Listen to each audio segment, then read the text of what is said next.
Good morning and welcome to another edition, a special edition of Fort Wayne Up Close. Last week I had the pleasure of having on Aisha Arrington and Nikki Quintana to discuss the four-part series for the Fair Housing Summit regarding shame of Chicago, shame of the nation. The first part occurred last night, so as promised, we're going to bring, I've got Tamesha Fikes, who actually is one of the sponsors of the event as well. We're going to discuss some of the topics, some of the things that came out of last night's discussion. To let you know, the name of the discussion last night was called the color tax. And I just have to tell you, you guys know I wear a lot of different hats. You know, I do mortgages, loan mortgages through Lake City Bank. I'm a basketball coach. I'm on different boards. I host podcasts. But you know what I felt was important to do? Go out and support this series. I made it a point, made it a priority. I rearranged some things so I can get out there that I could watch. I can get educated. I can get re-educated. And I went out and made it a point to participate. So shout out to Metro Human Relations Commissions, Fort Wayne Urban League, Midwest Credit Union, and the city of Fort Wayne for putting this event on, because I think it is something that needs to be out there. Because, you know, when you talk about history and things and people don't know their history or not aware of how things occurred, these type of discussions should be had. So I applaud them for doing this and bringing it on. And I applaud Tamesha for coming on and willing to sit down and having a discussion with me. So Tamesha, first off, I want to say welcome. Thank you. And then I'm going to dive off into it. And it's funny. You guys see all my notes in here. Tamesha said, "Hey, JJ, I see you host all your other shows. You don't have all them notes. How come I'll never see them on TV?" I said, "Hey, this all is going to show up." I said, "But these are my notes from last night that I wanted to make it a point that we get a chance to talk about and discuss." So my first question for you, Tamesha, what surprised you most about what you saw last night? Honestly, I don't think much surprised me. I think I kind of anticipated, just growing up knowing about civil rights and all the fights, things that we fought. I wasn't prepared for much to be surprised, but I will say what I thought was most interesting was the fact that that family that found themselves evicted after missing one late payment went and sought out an attorney who was white. It wasn't a black man that was, helping fight this fight. It was a white man who collectively went out and started searching for other families that were going through this to help kind of put a larger fight in place. So I think for me, that was what was most surprising, was that, normally back then in our history, we calling the NAACP, or we're calling, a black attorney to help us. And they reached out to someone that they thought could help them, and he happened to be white. And so I think for me, that was probably the most surprising. Okay, now we talked about something off camera. You had brought up something that I wasn't aware of. I mean, I didn't pay attention. Can you share that with the audience? I don't even remember what I said. Look, you brought us up, but that's the thing. Look, I don't recall, but you had said something. You brought up something. It was a profound comment, but maybe it'll come to me. But for folks out there, give them a recap of exactly what went on. I mean, you talked about the one family who sought out help. Give people a recap of what exactly what went on last night. So last night, the episode was titled "The Color Tax," and what they talked about was how, in the flight of the urban boom, where everyone was looking to purchase homes back in the early 50s, how you had people white men that would go out into white neighborhoods and scare residents and say, the black people are looking to move in, and their home could be worth $15,000. He would offer them $14,000. Same guy 2 or 3 weeks later puts the house on the market, selling it to a black family, to a black family for $27,000, and the black family not realizing, thinking they're signing a mortgage, and they're actually not. They're renting this home, and one missed payment. They had been paying for 2 years. One missed payment, and they get an eviction notice. What I thought, though, was most interesting was when they said that these contracts that these people were signing stated that they had no equity in the homes until it was paid in full. So 2 years worth of payments, and they have nothing to show for it, and they miss one payment and they start an eviction process.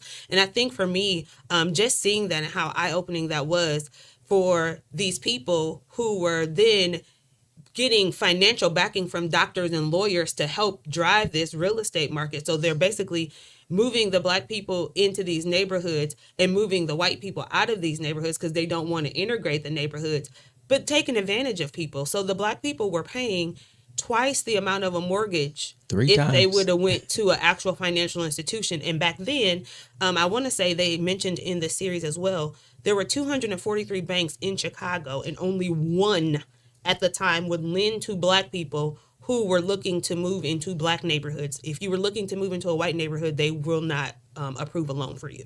There you go. See, I knew it would come to you. But see, yeah, 240 banks in the city, and only one would lend to African Americans. The other thing, and I'm glad you brought it up, because I was going to say that there was literally a checkbox in these contracts where it said no equity, and people would check it, not knowing that exactly what that meant. And as she said, they went in, and again, to back you up a little further, what they call blockbusters, these speculators who went out to find, homes, and they would go and scare white owners and tell them, their home might be worth, say, $14,000. And they'd say, hey, yeah, we'll give you $15,000. So here these people are, hey, they'd take the extra money and get them out. And like she said, in return, they would sell it to African Americans at an inflated price. So think about that. When you talk about no equity, they got instant equity, because the other part, the African American families were told to put a down payment down. They had to put $2,000 down. Mm-hmm. So I'm putting $2,000 down on a home that is already at least $10,000 over the purchase price. I've got instant equity, if you Mm-hmm. if you know. So it actually was an incentive to evict folks. The whole thing. If you get in there, like she said, if I get you in there for 2 years, you paid all these inflated prices. Everything is at an inflated rate. So if I boot you out and I bring somebody else in under the same conditions, I mean, they're making money hand over fist. Mm-hmm. And like I said, with an incentive to evict. Mm-hmm. One thing I told Tamesha, that when you look at all these property owners and these different landlords, the thing they didn't necessarily say it in the documentary, but if you listen to the names and you look at some of these images of these guys, I mean, there's no doubt, organized crime was involved, and we're talking about the city of Chicago, back in the 60s. So making money, illegal money, but hey, illegal money legally, that's the key. This was legal. The other thing that came up to me, something that you had brought up, it just came to me, 1934, you said what went into effect? The National Housing Act, which instituted programs like FHA, where the government was helping people Correct. Purchase homes, where you could have a lower down payment, where you could get a lower interest rate. That was in 1934. We're talking in the 50s and 60s. Correct. My point, I corrected, like I said, 1934, yeah, that act went into place, but there's a reason why we have fair housing. You had to add, the Fair Housing Act and all those things, CRA, Community Reinvestment Act, all these things. So now you can, hopefully level the playing field. Now, back to what you were talking about as far as these conditions and areas where they were selling these homes. This is what I like to tell people, because again, when we talk about uneducated, and I want people to understand, I don't care if you're Black, I don't care if you're white. The first thing we got to understand, none of us were around back then. We didn't have anything to do with that. Correct. But what we can do is learn and listen and understand. So when you drive through a certain part of town and people, you want to pass judgment or think, man, look how bad them people live. Oh, they don't take care of their stuff. You have to understand, when they put these folks in these areas, they put them in these bad contracts. They put the monthly payment at a price that the people had to work 3-4 jobs just to make that monthly payment. They didn't have any other money for repairs, for lawn maintenance, things of that nature. And then something else that stood out in these areas, garbage pickup was on a monthly basis. Mm-hmm. I mean, think about that. Not a weekly basis like we have it now, like it was back then in white neighborhoods, but on a monthly basis. So when you drive through a town and say, oh my gosh, look at that. That guy, they did a roof in there, the foundation is cracked. They just, they don't care. They're not taking care of their community. No, it was by design. Mm-hmm. So, these are things, like I said, we need to understand, we need to learn, show some empathy. And when you know better, you do better because you understand, the Mm-hmm. totality of it. So, um, talk to us about, you talked about the audience, the participation. How was it? How was it? Um, I think it was a great turnout last night. It's probably about 75 people in the room. But I will say, having looked around the room, I'm one of those people. I'm looking to see who's in the room, right? Because it makes a difference to know who's in the room, right? Watching. And this is a 4-part series, so you still have time to get there. But I would say one thing, JJ, that did surprise me, which we talked about before we got on air, was that the lack of representation from minority communities that were in the room. Yes, there were a handful of African Americans in the room, but the room was a majority Caucasian. And yes, that's great for them to educate themselves on things that have happened in the past. But I think as a people, we also need to educate ourselves to know you can't know where you're going if you don't know where you've been. Right. Correct. And especially when this housing fight, we've been in it for a long time. We're still not clear. And so I think the education piece is the most important piece because that's what breaks the silos. That's how we break down the barriers, is by continuing to educate ourselves and to know things that have been done in the past. Just like in the documentary, they talked about how they put together a league of people who were fighting against these landlords, right? Contract Buyers League. A group of people that decided we're not taking this anymore, right? We're going to stand up. We're going to do something. Those people ended up saying, hey, these landlords won't fix stuff. They want to charge us more money. We're going to stop making payments. They saved up $6 million in escrow. Yes. People were just making their payments to the contractor league in escrow back in the 60s. It was $35 million today. Yeah. Wow. That's amazing, right? Because $6 million that they just held to make these payments. But the reason they were holding off was because they were fighting a bigger fight, right? Like we want to be fair. We need this to be fair. We want this to be equal. And until that's even brought to somebody's attention, we're going to stop making these payments. And so, yes, those landlords did try to evict. And what did that league do? They banded together and they would show up at the house where the people were getting evicted. And as the sheriff or whoever would come in and take an item out, they would go back and put the item right back in there. So what happened was the sheriff would then get frustrated and just leave. So they have, banded together to help save their neighbors' homes and pushed, the eviction further down the line. But again, we don't show up. And we were just talking about community and how a lot of times people won't show up because it doesn't involve their immediate interest. Correct. Yeah. And to my point, like I said, a lot of times we think it's about educating, Caucasian people.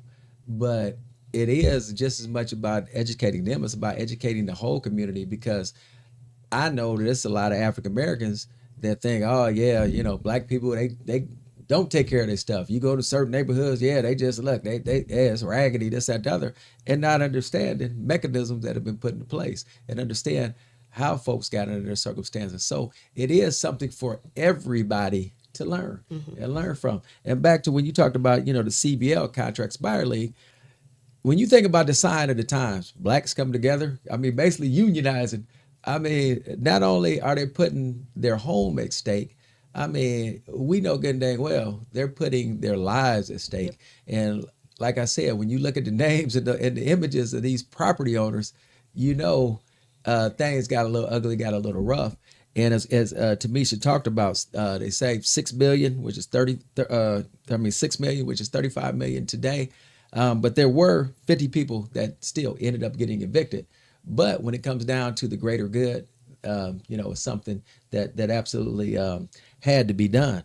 Other numbers that I want to point out: African Americans, they made a third less money than their white counterparts. So think about it; they made a third less more money, while everything else that they paid for in their community, these mortgages, everything in their community, was double to triple of what their counterparts play. So think about that for a minute. Let that sink in. You're going to pay me less money, but you're going to charge me more on here. How would you ever get ahead? How are you ever going to level the playing field? Other numbers. On average, these contracts we're talking about, African Americans were paying $71,000 more on average for their homes than their white counterparts. $71,000. And again, I don't have that number for today, but you have to think back then that is a number that definitely stands out. They say during that period of time of this systematic of guiding Black folks into the certain areas and set them up in these contracts, money lost 3.2 to $4 billion. You hear me? 3.2 to $4 billion. So when we have people, and you hear people talking about, this isn't the way it is now. Why do you need special programs? What is the purpose of CRA, down payment assistance programs? This right here, proof is in the pudding. It's here. This isn't make believe.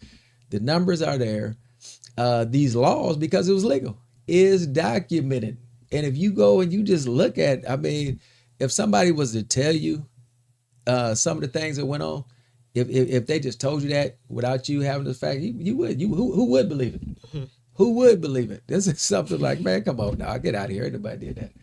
But yes, it's all documented. It's there. And it's still happening. It is still happening. It's still happening. When you talked about, the amount of money that was lost. That was just Chicago. This was happening all over the nation back then. So they don't even have a way to estimate the national impact of what this looks like. Those numbers were just based on what happened in Chicago. And to your point, where we talk about systematic barriers, a lot of our people didn't have down payments, right? We got to work to save the $2,000, where our counterparts, they were getting handed generational wealth. They had parents or grandparents who could give them the money, which is still true to this day, give them the money to help assist in a down payment. They have those gift letters, right? I'm sure you work with a lot of people that get a gift, right? Somebody done left them some money to help them buy a house. And a lot of times for minority communities, we getting it out the mud. Correct. We got to work to save to get to. Could you imagine back then how long it took to save $2,000? When you're already being overcharged for everything, you're not making the equivalent of what everyone else is making. So to think about those people who even had the tenacity to work to save this money, to want to build a better future for their families, and then to be overpriced, overcharged, paying extra for additional things. It just is mind blowing. Yeah. To your point, it's funny because that's what I always say, just how resilient of people that we are. Mm-hmm. And you got folks that are homeowners that was willing to, whatever barrier, roadblock they threw at them, you navigate around. Mm-hmm. Like, again, like the one gentleman said, hey, I worked 4 or 5 jobs. He was going to do whatever it took to get it done. And instead of folks on the other side looking at that and saying, man, these folks, man, they serious. It just was really just about greed. Because really, it should be, hey, if I put this guy in a mortgage, he's gonna pay it back. Or this person out here, this guy, this family, I'm gonna put them in this mortgage. They're gonna get it paid back. But it wouldn't look like that. Again, when I talk about organized crime, the other thing that stood out, the one gentleman, they literally got it documented. He burned down 47 of his homes to get the insurance money. 47. He did. That's documented. But there was no insurance fraud, none of that. You telling me who was running the city back then? We know.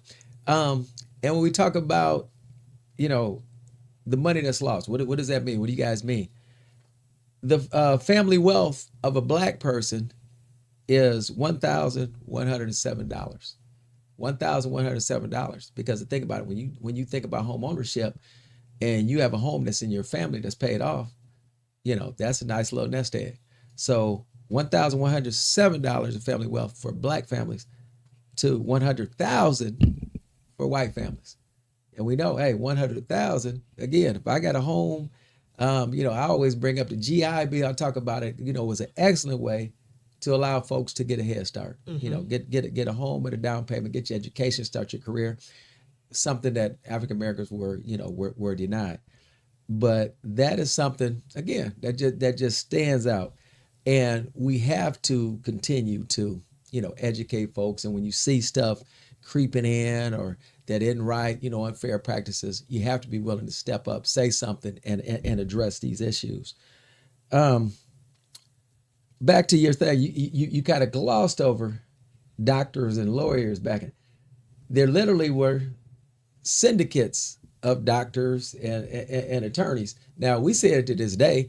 Again, when I watched it, it's nothing more than you go to people that have means, that have discretionary income and want to do something with it. So if they put together, 4 doctors over here, everybody put in $25,000, you got $100,000. $100,000 back then, hey, I'm going to go out, I'm going to buy these properties.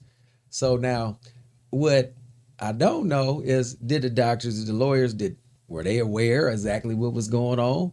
Or was it a situation where, like we've talked about, and talked about it when Nikki and Aisha were on set, when we live in our own bubble and this is in our world, I don't care what's going on out there.